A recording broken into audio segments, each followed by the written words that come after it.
Yes, you read that title right. I'm back with another review of Steven Universe. I think I outright said it, I didn't even hint it, that I'd be doing these in the near future. This is not the near future, this is the semi-distant future. But your friend AJ is a depressed bitch who's been having motivation troubles, so it took me a while to get here. That's also why I haven't started reviewing the Outhouse yet. That's coming though, I promise. I'm very excited about it. That said, today we're taking a look at the first of the Steven Universe comics by Jeremy Ceresi, illustrated by Coleman Engel, though there's a bunch of other stories in this that are written and illustrated by different people, including a special preview of the Uncle Grandpa comic. Ooh-wee, I'm excited about that one! All that said, the main story of this comic opens with the Crystal Gems having just defeated a corrupted gem. Or at least, Pearl and Garnet have just defeated it. It doesn't look like Steven and Amethyst really did much, which makes sense. So already we can tell that this is set pretty early on in the timeline, from the way the characters look to the fact that Steven is Season 1 Steven early, Season 1 Steven at that. And also the fact that they're fighting a corrupted gem. That's the thing that they stopped doing after a while. Even though I wish they hadn't. I kind of wish that had remained the status quo. But I've talked about that before. I don't need to dwell on it here. But this particular corrupted gem is something interesting. Even after they beat it and bubble it, the bubble not only doesn't float, but they're unable to send it back to the temple via the weird, touchy, teleporty thing they usually do. So Pearl decides she's going to carry the bubble, and therefore the gem inside of it, all the way back to the temple. And this becomes a matter of pride for her for some reason. Like, I legit can't figure out why, but we'll talk about that again in a minute. But they just happen to fight this creature at an old gem ruin that's on a beach that is not Beach City. And Steven wants to stay and relax and hang out for a while, since Beach City isn't particularly pleasant today. Leading to the rare and elusive Good Ronaldo joke. Breaking news, it's still raining. And also cats and dogs. Have you ever considered adopting one? Like, look at that panel. That's genuinely funny. And it's a Ronaldo line. I kind of seriously wish, after seeing just that one panel, that Jeremy Ceresi had written every single line of Ronaldo's dialogue ever. Anyway, Steven's really psyched about this idea. It even seems like he kind of had a day of relaxation planned for the gems in general. He's brought some of those weird glasses that are like in the shape of whatever year it is that really cringy people wear on New Year's Eve at New Year's Eve parties. But they're not even all for the same year, and it's really hilarious. It's a very Steven-y thing to do. And of course, Amethyst supports him. So, obviously, either Pearl or Garnet just carries the gem back to the temple via the warp, which is undoubtedly nearby since they're at a gem ruin, and then comes back to spend time with the rest of the group there at the beach. Problem solved. In fact, it's not even a problem at all, except no wait, it is, because the comic decided it is. For some reason, staying at this beach means that Pearl would have to keep the bubbled corrupted gem with her and continue to carry it until they decide to go home for some reason. And she insists on doing it herself, even when Amethyst, in a teasing way, shape-shifting into a buff Pearl to poke fun at the fact that Pearl is the physically weakest of the gems, offers to help her carry it by taking turns. And Pearl still insists that she carry it for some reason, and I don't understand why. I don't understand why she's insisting upon this, unless it's just because she wants to prove that she can do it. Which doesn't really seem super in character when it comes to, like, straight up strength stuff, right? Anyway, a brief altercation breaks out between Amethyst and Pearl, causing Pearl to drop the bubble with the corrupted gem in it, and the bubble pops when it hits the ground, letting the gem out, and we get to see a proper look at this thing. It's an amorphous cloud creature, and Pearl keeps holding onto his gemstone, to the point that she's got her arms, like, stuck up inside the thing's body, and is holding on and hanging from it as it attacks the others. It picks up fallen pillars from the ruins and attacks them. It seems pretty dangerous, Garnet has to actually pay attention when guarding against it, for example. This leads to Amethyst first shape-shifting her clothing into a sword and armor, and playing knight in shining armor, and fighting against the thing with a sword that she summoned out of nowhere instead of her actual weapon, which on one hand is cool. One of the things I liked about this comic was how ready Amethyst was to shapeshift, because that was always a part of her character, and yet it was never a thing she really did in combat. But at the same time, why not just have her summon her weapon? Or when she shapeshifted, why not have her shapeshift her weapon into what's the thing that's like a spiky ball on a chain? Like, that's a medieval knightly style weapon, aesthetically speaking, that kind of works like her whip, right?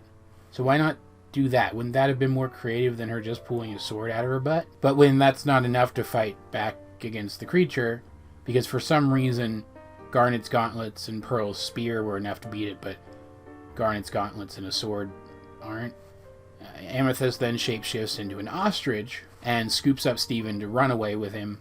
Again, making really good use of her shapeshifting, though at least this is a way that we've seen her make use of her shapeshifting before, turning into something more mobile than herself so that she can transport people more readily. And there's another really funny gag here. She keeps the pearl nose. Well, she shapeshifts the pearl nose over again when she goes into ostrich form, and Steven tells her she shouldn't be making fun of Pearl's nose, but Amethyst replies that her nose wouldn't have looked right on an ostrich, and I thought that was hilarious. But this leads to a chase between Ostrich, Amethyst, and Steven, and the creature with Pearl still dangling from it. And it's very quick. It only spreads across a few panels, and I'm honestly not sure what happened here. They do this cartoony collision thing that's pretty funny. It's obviously a reference to old cartoons, where the creature collides with Amethyst, and they do that big smoke cloud thing around them as they tumble over each other, right? And when that clears, the corrupted gem is just poofed again, and they're able to bubble it again. And I don't know how they beat it. Like, there is nothing tactical about it.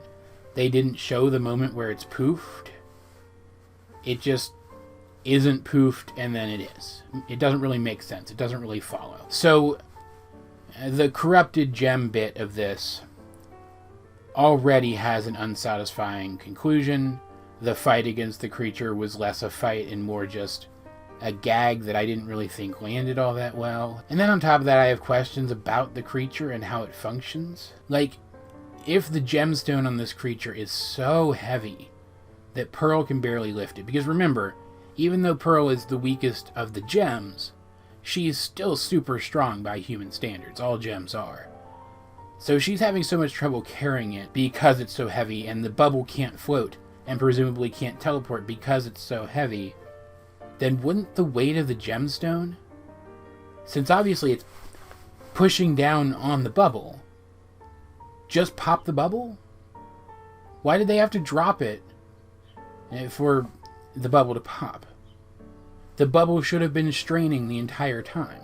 We know these bubbles don't take much to pop, right? And then if the thing is a cloud monster that is so insubstantial that Pearl can insert her hands into it and continue to hold on to the gemstone, how is it substantial enough that it can suspend such a heavy gemstone and also lift things as heavy as fallen stone pillars?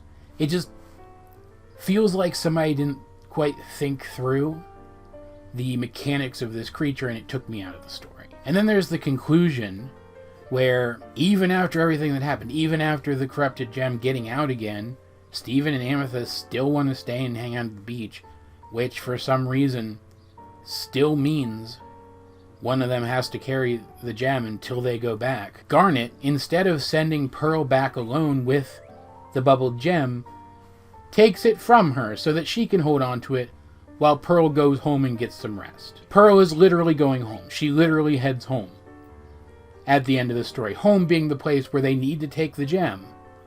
And she doesn't take the gem with her. This is a prime example of a story where the core conceit of the story, the thing that we have to accept in order for the story to work, just doesn't make any sense. It doesn't track.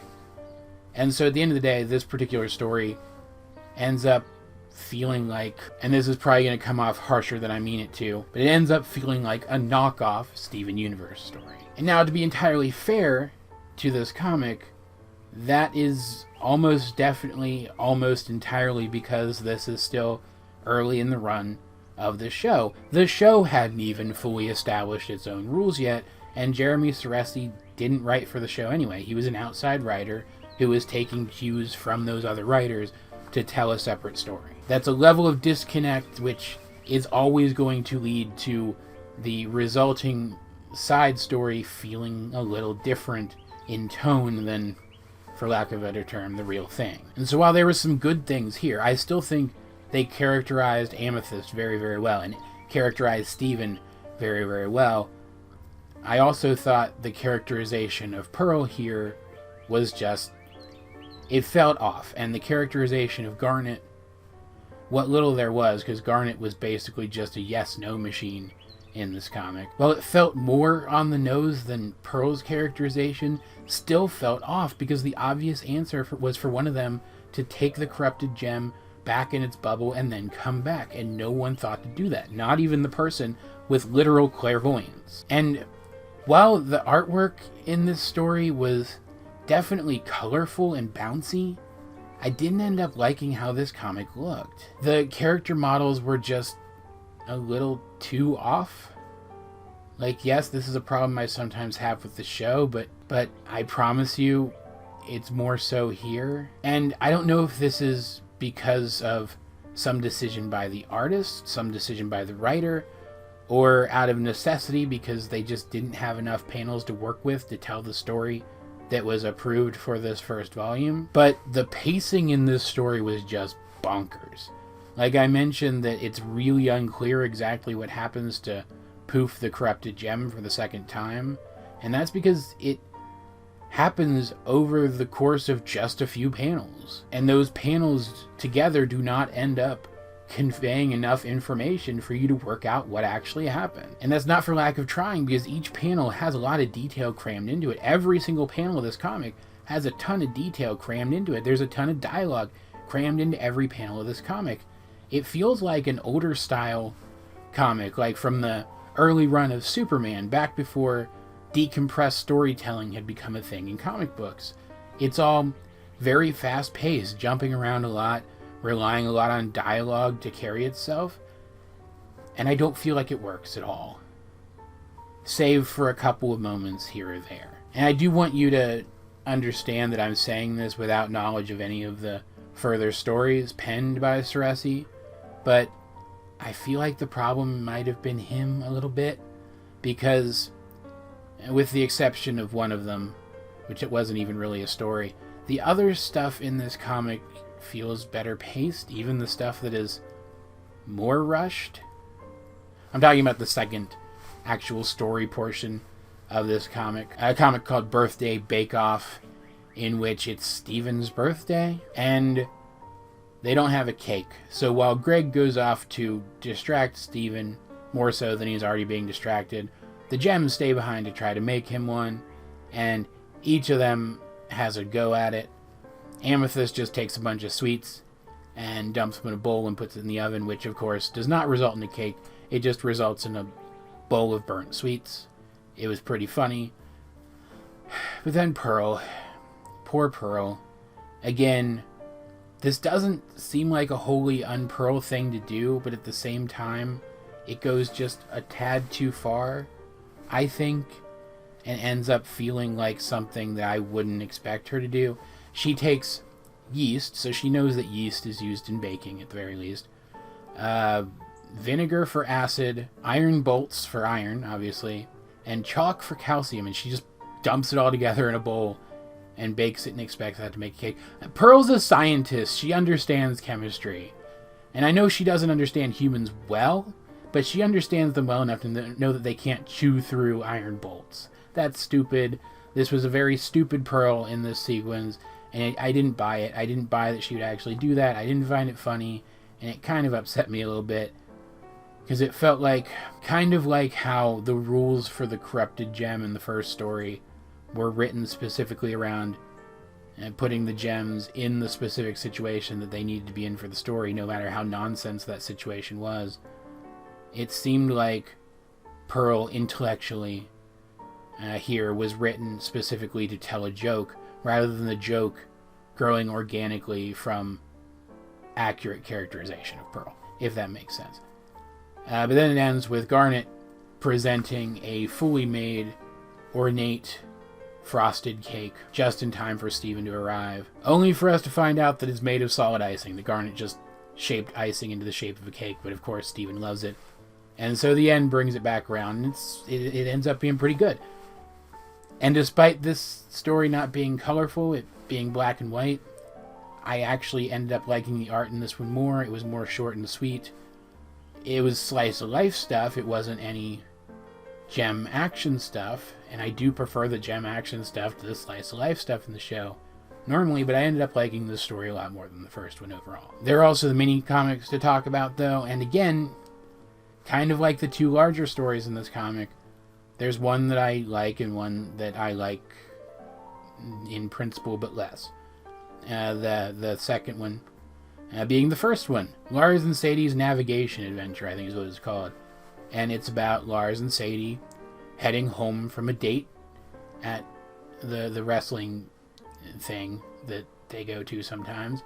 And Lars getting them lost because he says he has a shortcut. And it's a one-page comic, a one-panel comic, trying to tell a whole story that is also a gag with a setup and a punchline. But because I'm assuming it's an issue with how much room they were given to illustrate the story and not an issue with the story itself, because they were given so little room to illustrate the story, the entire adventure that they go on, the entire wacky adventure that they go on after Lars gets them lost, is condensed down to just a tiny little corner of that one panel, to the point that you can barely make out any details of any of the places that they visit, and then it's over, and it ends up just falling completely flat. The other one, though, I can't really say I liked as a comic, because it wasn't really a comic. It was Steven Chuniverse, in which Steven decides that since he can't decide between having a bagel or a hot dog, he's just going to have both, and gives us a quick and dirty recipe for an everything bagel-esque version of a hot dog. It's not how I would have made it. If I had made it, I would have taken actual bagel dough and sort of coiled it around the hot dog, and then cooked the bagel dough with the hot dog inside of it, seasoning it like an everything bagel in the process. But Steven's way is significantly less time intensive than mine, and I might actually try it out at some point. It seems pretty cool. And it felt a lot like the old, like, PSA style shorts that we got for a while there, especially the ones that we started to get after Steven took over being like the central focus of them, rather than like information about the gems. So I ended up liking that a lot. Which just leaves the Uncle Grandpa comic, which made me angry, which shouldn't be a surprise to you guys.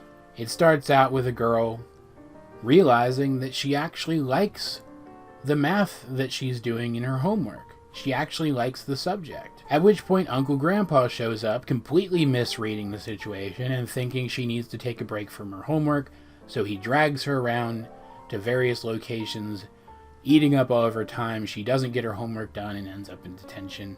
And what's worse is she is clearly not having any fun at any of these locations, and so all he did was show up and screw up her life and maybe crush a new dream as it was forming, because she might have ended up wanting to do something with mathematics, and now that might not be a thing anymore. It really pissed me off. It was the concept of Uncle Grandpa at its pinnacle, which means it is one of the worst stories I've ever seen, because Uncle Grandpa was a terrible show, and I cannot stress this enough.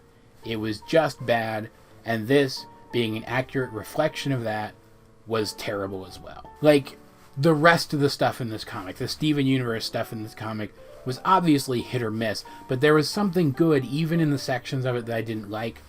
Though having this a preview of the Uncle Grandpa comic in here drugged the whole thing down for me, and I ended up disliking the experience of reading this comic far more than I think I would have otherwise.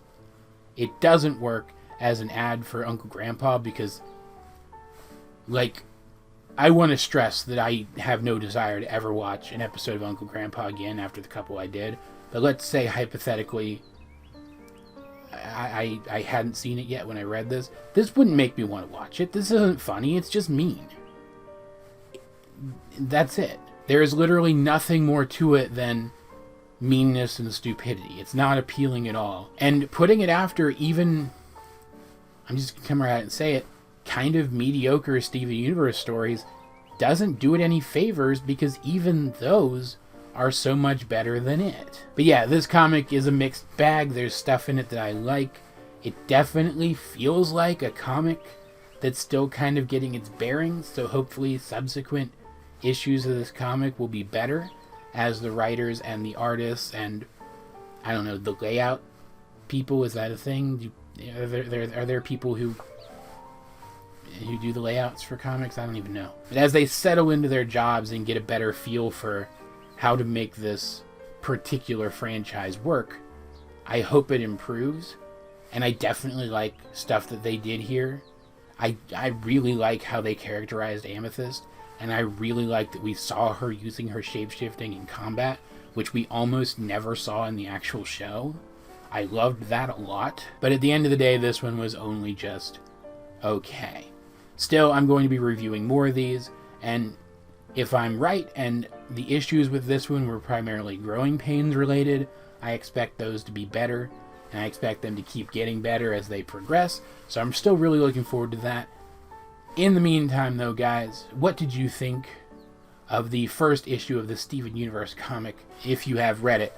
I almost said the if you have seen it thing that I usually say, which would have been very funny and embarrassing. But let's get a discussion going in the comment section down below, or over on my Discord, link in the description. Or hey, if you have something to say about the comic, you can tweet it to me too.